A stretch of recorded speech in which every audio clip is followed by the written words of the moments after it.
Hi, I'm Joe. And I'm Lance, and we're the SAR guys. So today we're going to talk to you about the clothing that we wear when we're on our SAR missions. This is one of the more important videos I feel like we're doing. It took a lot of years for us to figure out what it was that we could wear and be warm when we needed to be warm and be cool when we need to be cool.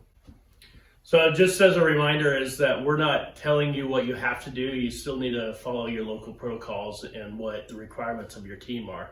So make sure that you know that before you go out on your next mission. Okay, Lance, so today I'm going to talk about the clothes that I'm wearing, and probably the most important thing when I was becoming a kayak instructor, we kept hearing over and over and over again the words cotton kills. Yeah. And even though I knew that for the first 2 years I was on the SAR team, what did I wear? I wore a cotton t-shirt and a cotton sweatshirt. So actually we want to do just like backpackers and everybody else does. We're going to talk about our clothing in layers today. And I'm going to start with socks. And the socks that I use are actually merino wool socks. And they kind of came as a bonus because I ordered some merino wool pants and they threw in a pair of socks, and then I ordered a merino wool shirt, and guess what? They threw in another pair of socks. It's like, okay, I'm set. And so I do use merino wool socks. A lot of people have difficulty with their shoes and their boots and things, and you're just going to have to use whatever socks are good for you. I don't know, what do you use? I actually just switched to merino wool here probably in the last couple months because I was always the cotton on my feet. It always worked, and so I always stuck with it. But I've also noticed that depending on the brand, it depends on the thickness. Right. And I have to make sure with my new boots that I just bought that I have a thinner sock than my other ones. So now I went the absolute opposite way. I like really super thick socks. And I've never, fortunately, had problems with my feet like some people do. Me neither. So I'm going to slide into my boots. Just as a pun, right? Yeah. So I have tried a lot of different boots, and for a long time I wore Columbia boots, and they were kind of waterproof, but my problem was when I had to ford through a lot of the creeks and the wet puddles and things that we go through, after a while they weren't waterproof anymore. Absolutely. My feet would get wet and cold. So I recently, within the last year, have switched to these Gator boots, and I just love them. They're very comfortable. They give me ankle protection. They are absolutely waterproof.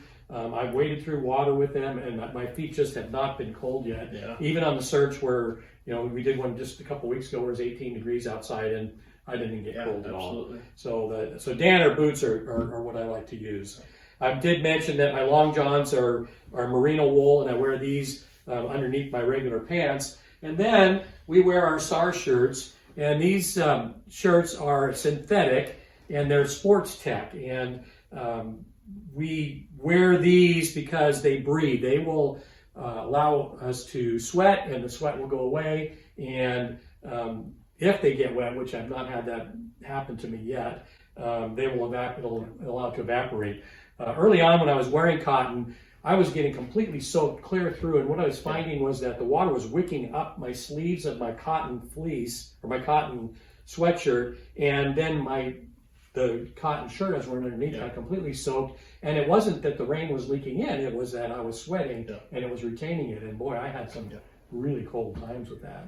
One of the things to remember with the synthetics, though, is remember your hydration. We actually had one of our guys on the team. He went to all synthetic and really outfitted himself correctly, but then he wasn't able to gauge his hydration. And he actually, at the end of the mission, realized how dehydrated he was because it was wicking the water away from him. Normally he had a cotton shirt on and he knew, well, this is how much I'm sweating, so I need to drink more water. Okay, we're going to move on to the mid layer, and I'm going to start with my pants. And the pants that I like to use are these CQRs. I got them on Amazon. They were about $39. And I've tried different other pants in the past. I used, for a while, I tried using Carhartts because we're in salmonberries and blackberries a lot through the brush, and we just get tore up really bad. The problem with the Carhartts was that they weren't waterproof. So I tried another pair that was kind of stretchy material, and it was stretchy, but it also snagged on all the berries, and so that didn't work for me. I got these CQRs, and for me, they're just the perfect pants. They're waterproof. They're stretchy enough that if I can adjust them properly, and they don't snag. They've got ripstop nylon on them, and they're good pants. And see, I liked having a stretchy pants. So I ended up getting some, it's called LA Police gear, and we'll put a link into the exact ones. But the whole back side of it, I'm not going to show my back side, but the whole back side of it is very stretchy, and so I enjoyed that. It allows me a little bit more freedom and movement. Maybe it's because I'm a bigger guy, but that's what I like. So along with my pants, a real important piece of kit is your belt. And Absolutely. I've used leather belts before that have the single hole on them. And you know, they're really hard to adjust. And while we're hiking and moving around a lot, we have more or less gear on. We're hydrating and dehydrating. I like this Amazon Essentials belt. It's just a canvas belt with this flat metal clasp on it.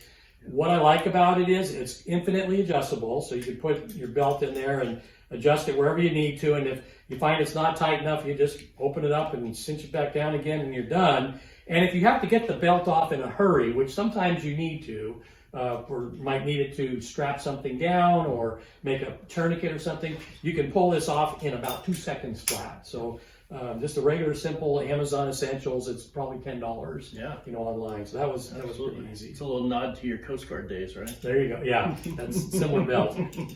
Okay, the next thing that we go to is our mid layer, and the most common mid layer I wear, if I'm going to wear one, is simply this Columbia fleece, and I like the zip up Columbia fleece because if I'm wearing several layers of clothing and I've got my backpack on, if I need to cool off real quick, I can just unzip it and unzip my outer shell, and that'll let some coolness in. I don't always wear this. There's frequently that if it's above 40 degrees or so, I'll just wear my base layer and then my shell over the top of that because of how warm I get. But I will pack this in my pack in case I need to get warmed up. Absolutely. Another option, depending on the coldness, and sometimes I wear this with the fleece, is just a regular puffy. This is a synthetic puffy that I bought on Amazon, and it was about $30. And this just provides a layer of insulation. It's not down on purpose because if I get wet, down will compact and stuff. And this stuff when it gets wet. Yeah. And so I just wear this down puffy sometimes.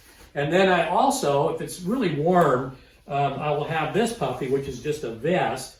And again, this is something I picked up on Amazon, and it's called a 32-degree heat. And that's a vest that I would wear sometimes in conjunction with the fleece or not, just depending on what the situation is. But at least one of these things will always be in my pack. So that I can add on later on if I start getting cold. And the nice thing about these is figure out what works for you, but these ball up almost to nothing and they weigh almost nothing. So they compress down in your pack really well and you don't have to worry about them taking up too much room. Okay, for the outer layer, we have a local fishing store here that basically we just use Grundon's gear. So we have the outer shell, a Grundon's shell there, and then Grundon's pants that we wear. And I actually wear these most of the time, even when the weather's good, because it's just another layer of protection in case we need to have it. And then we use gaiters, and these, there's all different brands of gaiters out there. These are Sluckstone gaiters, and I think these are just an Amazon brand you can get. Gaiters are real important because when we go through the brush, there's a lot of things that will snag on, especially on your socks. Socks act like Velcro, and all of the different berries and things just like to stick to those. And so the gaiters protect you from that, and they just keep you from getting hung up in the brush. If you can get used to wearing gaiters, I think it's one of the crucial elements that you'd have. When I first came to search and rescue, everybody's wearing gaiters, and I thought that they just looked stupid. And then I started wearing them, and I realized they really have a very good purpose for protecting your legs and your ankles and that. So it's great. Okay, speaking of gaiters, I always carry at least one of these, and usually 2 or 3 of them. And these are neck gaiters, or actually learned about these on Survivor. They call them buffs there. And you can use these for any number of things. I use these to keep my face warm a lot. I use it when we're in a buggy area. We had a rescue this summer that the flies were awful. And I just pulled this thing up over you can even see through it. So I pulled up over my whole head. And I know it looks silly, but everybody else was swatting flies. And I was sitting there just saying, what's the problem, guys? So there's that. And then I'm going to talk about gloves. Now, gloves are the bane of my existence in the woods.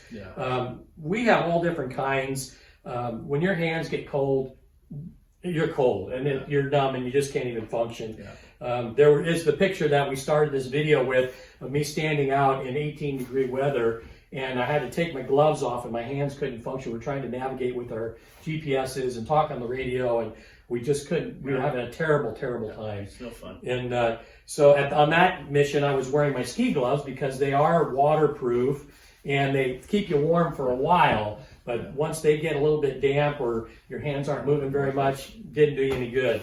We got issued from our team these polar penguin gloves, and I kind of like them until they get wet. And as soon as they get wet, they're no good anymore either. So you throw them away. Yeah, you know. And I carry all three of these in there. For light days, I wear these kind of stretchy work gloves, but I've actually wore these in the cold because my other gloves were all too wet to use, and then I'd wear these and they last about 20 minutes and then I'm done. So if somebody out there has a good idea about what gloves to wear, write it down in the comments. Let us know. Tell us about it. We'll get some and we'll try them out. I've spent a lot of money on gloves. I know you spent a lot of money on knives. I've spent a lot of money on gloves, and I've thrown a lot of them away. Yeah, and this doesn't count the leather gloves and the rubber gloves we carry in our packs as well. Motorcycle gloves. Yeah, absolutely. Yeah, that's a whole other thing, and we'll do a video on how we're set up for when we use our motorcycles for search and rescue. All right, let's move on to the head. So again, I wear a merino wool skull cap kind of looking thing, and this is a Cascade brand from Mountain Tech, and I wear this when it's cold or at nighttime. Anytime it's night, I wear this. And anytime I wear my helmet, which is about 50% of the time, depending on if it's windy, if we're in the woods, if there's a chance of something falling on us or us falling, we are wearing our helmets. And what brand are these things? Petzl. Yeah, these are Petzl helmets, and these are really good. They're lightweight. They have vents in them that you can open and close. So if it's really hot out, you can use and have the vents open. Our lights that we carry, we have all different kind of headlamps. This one happens to be a Coast. They fit perfectly on it. You don't even notice they're there when you wear them. But I always wear one of these underneath. It kind of pads it a little bit, but it also keeps my head warm.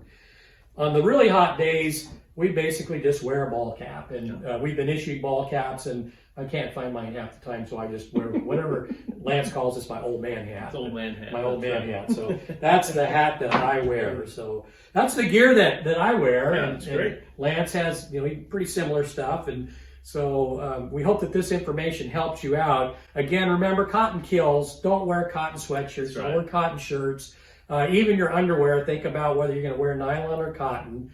And that's a personal preference. It's a different channel. Different channel. All right, we won't go there today. But I did experiment with that. Let me tell you, I'm wearing cotton. Another day, Joe. All right, that's it for this week. We hope we found this helpful, and we'll see you out on the trail.